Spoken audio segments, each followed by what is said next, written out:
Bonjour à tous, aujourd'hui on s'occupe de la Clio. Donc là il me reste encore une panne, donc j'espère avoir trouvé. J'avais envie de l'emmener au contrôle technique, mais bon pour le moment c'est vraiment pas gérable. Donc je vais vous montrer tout de suite le souci que j'ai, c'est pas compliqué. Elle galère à froid et à chaud. Donc on va regarder tout de suite ensemble les symptômes.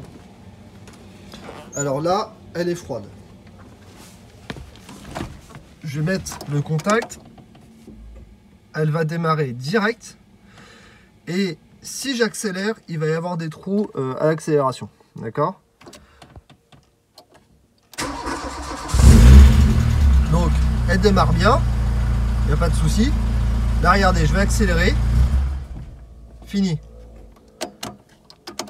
On refait, elle redémarre bien. Vous voyez? Alors, en gros, qu'est-ce qui se passe?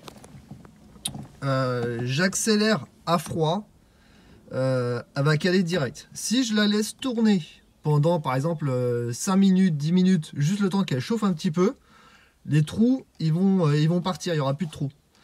Sauf que une fois que la voiture est chaude, donc j'ai un problème à froid et à chaud, sauf que une fois qu'elle est chaude, je l'éteins, donc, et elle ne veut plus redémarrer. Mais par contre, en gros, si je la laisse démarrer, je peux rouler avec n'importe quand, elle va bien tourner sur les 4 cylindres, il n'y a aucun problème. Donc, on n'a pas un souci mécanique, c'est sûr.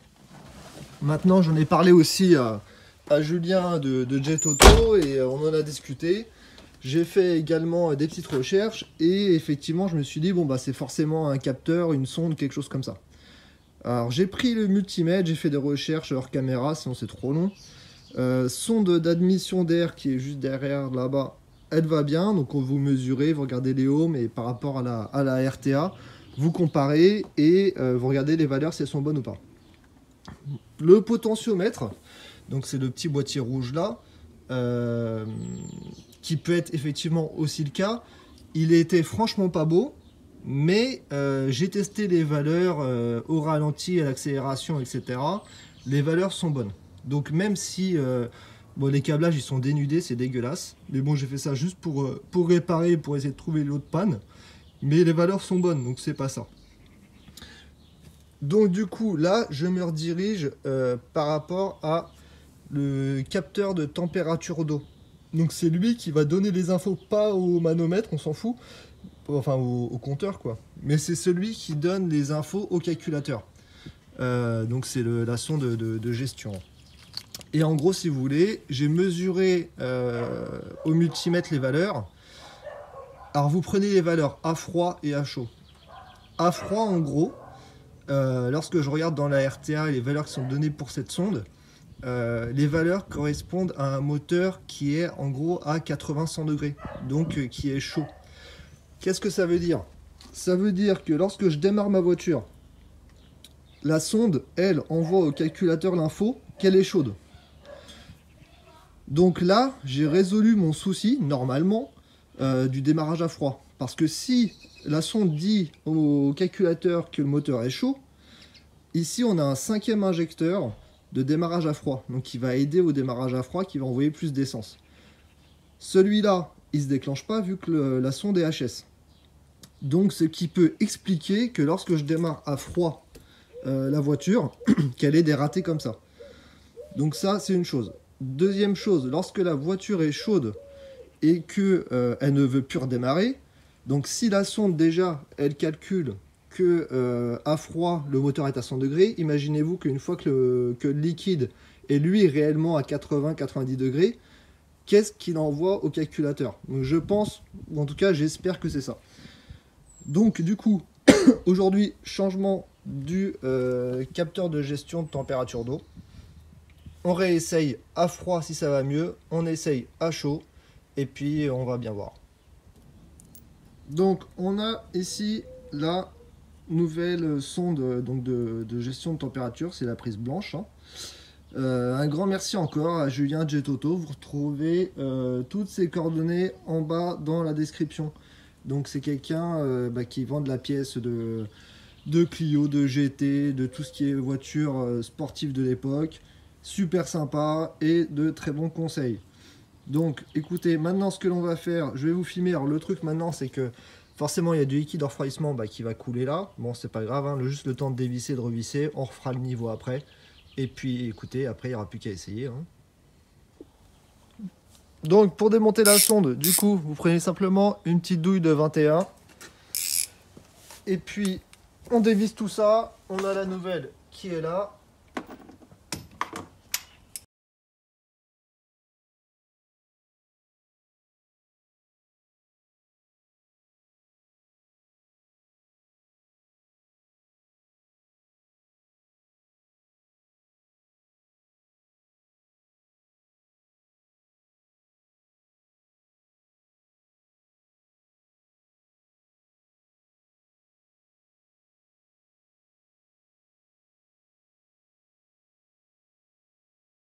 Changer le capteur.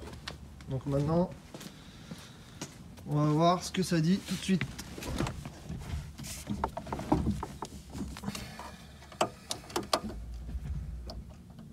Donc elle est bien froide. Bon, elle démarre toujours pareil, hein. Elle démarrait bien, de toute façon il n'y avait pas de souci à ce niveau là.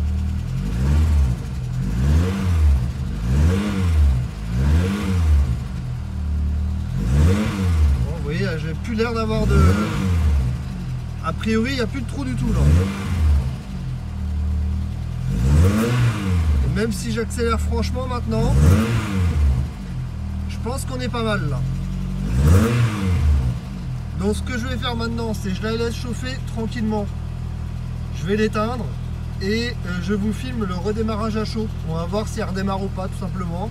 Si elle redémarre, notre problème est réglé. Si elle veut toujours pas démarrer, c'est qu'il y a encore une autre galère ailleurs. Bon là, elle est toujours pas encore chaude, hein. C'est vraiment le début. Mais déjà, ce que je peux observer, c'est qu'elle a un ralenti plus haut. Là, on est à 1000 tours. Quand elle était froide ou chaude, j'étais plus aux alentours des 800 tours. Donc maintenant, on va voir. Je pense qu'il va y avoir le régulateur qui va jouer une fois que la voiture sera chaude. Déjà, on a un changement qui se fait. Bon, pour l'instant, franchement, là, il n'y a plus aucun trou. Donc j'attends vraiment qu'elle soit à température, que le ventilo se déclenche. Je l'éteins et on voit ensemble. Bon, le moment fatidique. Alors ça y est, elle est chaude. Le ventilateur donc, vient de se déclencher et de s'arrêter. Donc là, on est sûr que la température est bonne. Ici, on a bien un ralenti qui est aux alentours des 900-950. Donc déjà, il change par rapport à avant, lui. Et puis, bah écoutez, maintenant, avant que je change la sonde, là, dans cet état-là, voiture chaude, impossible de redémarrer. Donc, bah écoutez, c'est pas compliqué, on va essayer tout de suite.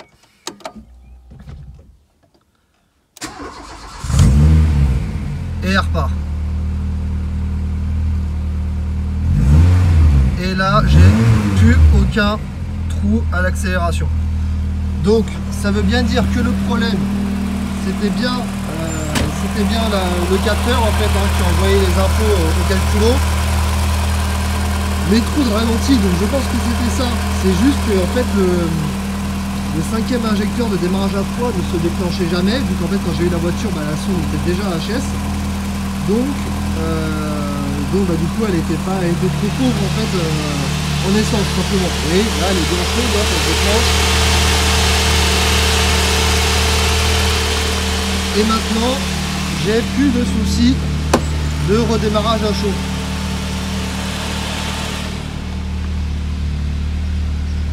On va attendre qu'il s'éteigne.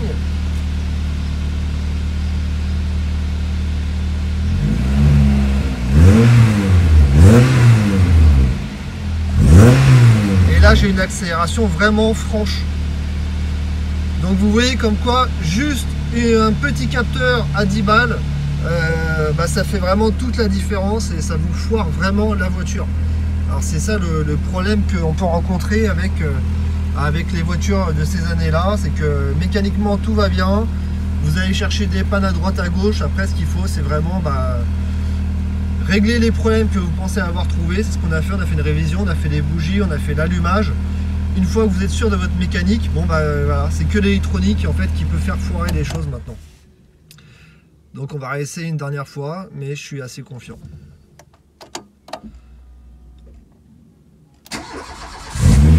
Et elle repart bien tout le temps maintenant, impeccable.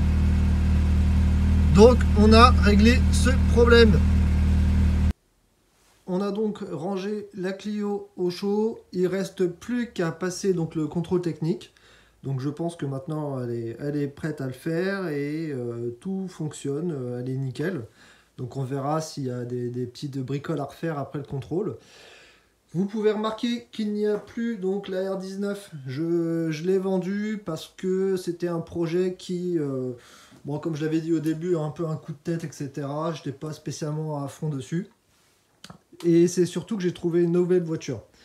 Donc la voiture, je retourne dans le passé là, donc c'est des années en gros entre 40 et 50. Voilà, j'ai dû vendre de toute façon la R19 pour pouvoir me payer l'autre et puis rajouter un peu au bout parce que c'est des voitures qui commencent à valoir un peu d'argent. Vous pouvez en savoir un peu plus sur la prochaine voiture sur mon Instagram. Donc là, vous voyez en bas, c'est LBDS 777. Allez vous abonner si vous voulez avoir un peu plus d'infos au fur et à mesure. La Clio également va être en vente dans les prochaines semaines. Donc une fois que le contrôle passé est validé, elle sera en vente. Donc pareil, si vous voulez des infos et m'envoyer des messages privés, c'est beaucoup plus simple sur Instagram. Donc LBDS 777, vous abonnez et on pourra échanger directement si vous voulez un peu plus d'infos. Bon les gars, la sortie de grange qu'on va faire la semaine prochaine, ça va être une vraie sortie de grange. C'est une voiture qui n'a pas tourné depuis 20 ans, donc dans les années 40-50, et qui est dans un abri de jardin. Donc ça devrait être plutôt sympa. Je la sors la semaine prochaine. Donc n'hésitez pas à vous abonner et à liker si vous voulez ne pas louper la vidéo. On va faire évidemment une vidéo complète de la sortie de grange jusqu'au rapatriement donc chez moi. Bah écoutez, je vous souhaite une bonne journée et à bientôt. Salut!